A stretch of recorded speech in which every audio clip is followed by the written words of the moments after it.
दोस्तों, स्वागत है आपका हमारे चैनल पर। राजेश अपनी भाभी से बहुत प्यार करने लगा था। वह अपनी भाभी को कभी निराश नहीं होने देता था।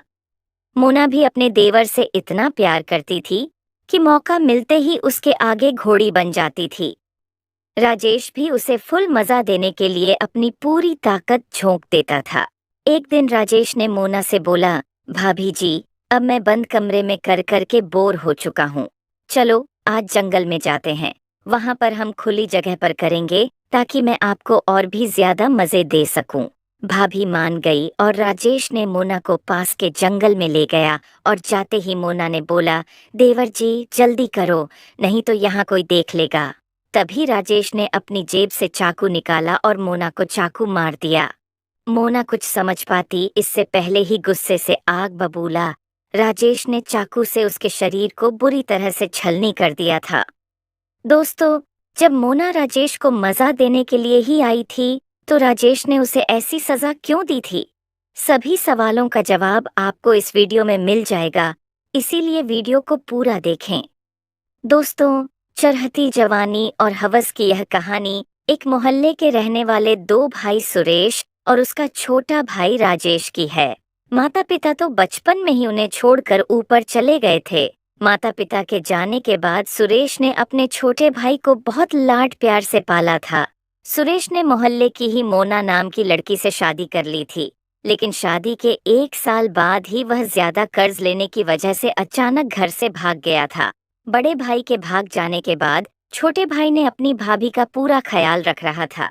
उसने अपनी भाभी को आश्वासन देते हुए कहा कि भाभी जी, आप चिंता मत करना, मैं भैया को एक न एक दिन जरूर ढूंढ कर लाऊंगा। जब तक भैया वापस नहीं आ जाते, आपको किसी भी तरह की कोई दिक्कत नहीं आने दूंगा। जिम्मेदारी सर पर लेने के बाद राजेश बेचारा मोहल्ले में ही मजदूरी का काम करने लगा था।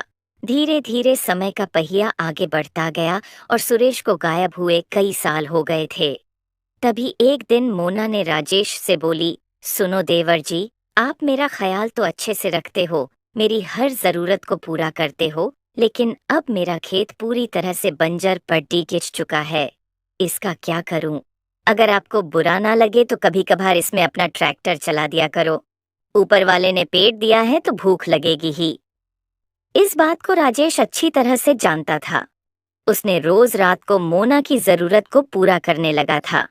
लेकिन उस दिन राजेश के पैरों तले जमीन खिसक गई जब उसे पता चला कि उसके काम पर जाते ही मोना पड़ोस में रहने वाले एक अंकल को अपने घर बुलाती है और उसके साथ भी बिस्तर गर्म करती है।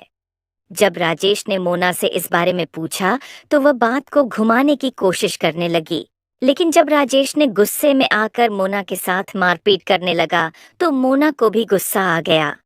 वह गुस्से में राजेश से बोली, मैं उस अंकल से करवाती हूँ तो इसमें क्या हुआ? तुमको भी तो रात भर मजा देती हूँ। जब तुम्हारा काम हो रहा है तो तुम अपने काम से काम रखो। और हाँ, अगर ज्यादा बोलोगे तो मैं तुम्हें देना बंद कर दूंगी। तब तुम अपने हाथ से काम करना, और वैसे भी वो अंकल तुमसे कई गुना ज्यादा मजे देते हैं। ये सुनकर राजेश तो एकदम हैरान रह गया। रोहित तो अपनी भाभी को खुश रखने के लिए दिन भर मजदूरी करता था, इसके बावजूद भी वह किसी और की बाहों में चली गई। ये सोच सोच कर उसके दिल में आग लगने लगी थी।